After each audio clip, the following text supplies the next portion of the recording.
Bonjour à tous, la rencontre du soir. J'ai le plaisir de recevoir Sylvestre Sbill pour son premier roman « J'écris ton nom ». Et on ne va pas parler de la couverture maintenant, mais il y a quelque chose dans cette couverture qui me rappelle quelqu'un. Vous avez payé les droits? Il y a un copyright? Si. Bah, j'imagine que quelqu'un a payé les droits, mais on a surtout été très content de pouvoir mettre un Magritte. Très très beau bandeau. J'ai lu ce livre en fait sur épreuve non corrigée, tu le sais, puisque je les ai reçus lors de la présentation. Très très beau bandeau, félicitations. Et j'ai beaucoup de chance, parce que Sylvestre, c'est une première, ça veut dire que je peux lui poser toutes les questions. Hein, c'est pas une visite, deuxième visite, troisième visite. Bonjour, bienvenue Sylvestre, quelle est ton actualité? Et j'ai écrit mon premier roman, Marc, et ce soir, je suis chez Filigrane pour le présenter. Voilà mon actualité. Rien d'autre, parce que j'ai appris par hasard, puisque je ne connaissais pas ta vie, que tu es chroniqueur aussi à l'Écho. Oui, alors j'écris des critiques de cinéma, surtout pour l'Écho. Je fais aussi des articles culture en général.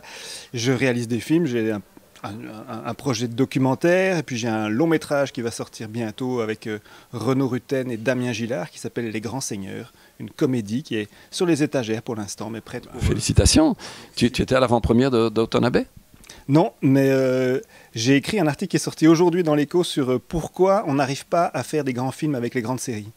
Parce qu'il y a une sorte de malédiction, les gens veulent absolument faire des films de cinéma avec les séries, et la plupart du temps c'est des flops. Et, oui, mais tu l'as pas vu? Non, c'est parce que j'ai lu tout l'opposé. On m'a dit que c'était une réussite totale. Ah ben notre Joël Leraire qui l'a vu pour nous m'a dit que c'était pas terrible, et son article allait dans ce sens-là. Mais enfin bon. Très amusant. Bon, ta lecture du moment. Alors, pour l'instant, qu'est-ce que je suis en train de lire? L'idiot de Dostoïevski. Donc, mais en même temps, je lis un auteur qui est chez Belfond, qui est génial. J'ai vu que c'était un coup de cœur ici. Chris Kraus, donc La fabrique des salauds, oui, 1000 et des pages, mais c'est génial. Merci. Tu es de Namur. Bruxelles, mais tu habites Namur, donc vous venez parfois à Bruxelles. Un lieu de prédilection, un bar, un restaurant, un parc? Oh oui, ben, y en a beaucoup. Où est-ce que j'aime bien aller? J'imagine que tout le monde répond qu'il aime bien venir jusqu'ici, ce qui est quand même assez vrai. Mais non, mais qu'est-ce que je pourrais dire? Il y a un truc que j'adorais mais ici derrière, mais ça vient de fermer. Alors je vais essayer de trouver autre chose. Je réponds à ça tout à l'heure. Ok. Je veux vraiment toujours un endroit où tu aimes aller en vacances? Oh, j'aime bien la Bretagne. La Bretagne, c'est un endroit... soit, c'est quoi encore le dicton? C'est enfin, il fait toujours beau, quoi. Il y a une manière de dire qu'il fait toujours beau en Bretagne. Là, je reviens. Puis ils ont les chapeaux ronds aussi, quoi. Oui, voilà. Non, les pays. Et là, tu réponds à mon autre question. Tu reviens d'Écosse? L'Écosse. Ta dernière destination. Je reviens d'Écosse. Viens-tu de dire? Ah oui, je reviens d'Écosse. J'adore l'Écosse, mais j'étais encore en train de penser à un endroit de prédilection à Bruxelles, donc je suis complètement perdu. Non, j'adore l'Écosse aussi, la Bretagne, l'Écosse, les endroits un peu britannico-celtico-venteux. Ok. Obligatoirement, tu es quand même un petit peu télé. Quelle est ta série télé préférée du moment? Peaky Blinders, saison 5, qui vient de sortir. Ah non, une autre encore plus incroyable, enfin non, dans le même genre. Years, 2 Years, ou Years, 4 Years, Years and Years, la série où Emma Thompson est une sorte de Boris Johnson dans le futur. Ça se passe en 2024 et tout ce qu'on peut imaginer de pire est arrivé, c'est-à-dire qu'il y a une sorte de guerre. Trump a été réélu, il fait la guerre à la Chine, guerre nucléaire. En même temps, les gens oui, mais il n'est pas. En fait, c'est du streaming. Elle n'est sur aucun distributeur, ni Netflix, ni Amazon. Oui, j'ai Nicolas ici qui m'en a parlé. Il m'a dit je vais vous la copier sur une clé USB. Elle n'est pas encore. Donc je sais pas comment tu l'as vue, mais il paraît qu'elle est géniale. C'est des amis à moi qui la produisent en Angleterre et qui m'ont bien sûr invité à l'avant-première. Ah bah voilà. Alors, ton plat préféré? La caponata, une sorte de parmigiana compotée italienne du sud. Une musique?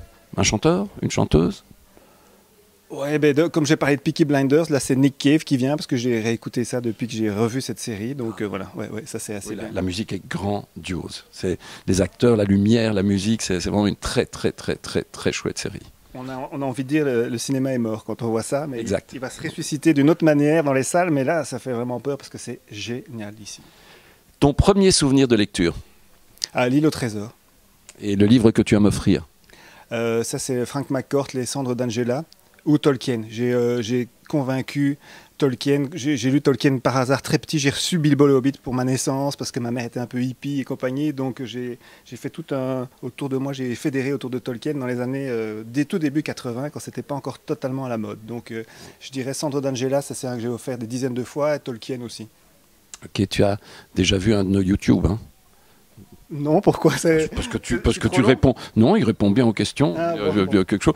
Bon, alors, une star vivante que tu aimerais encore rencontrer. Bah, on parlait d'Emma Thompson tout à l'heure. Là, c'est quelqu'un que j'aimerais bien rencontrer. Oui. Ouais. Okay. Là, on va terminer. On est d'accord? Il faut regarder. Il n'est pas trop haut ni trop bas l'objectif. Juste regarder l'objectif. Et si tu devais donner un conseil aux jeunes aujourd'hui, quel est-il?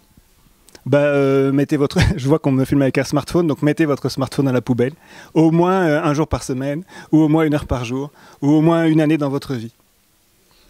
Merci. Longue vie à J'écris ton nom. On va le dire. Merci beaucoup. Bonne merde. J'espère plein de prix. Voilà. Il faut voir venir les choses maintenant. Exactement. On croise les doigts. Merci Marc. Merci.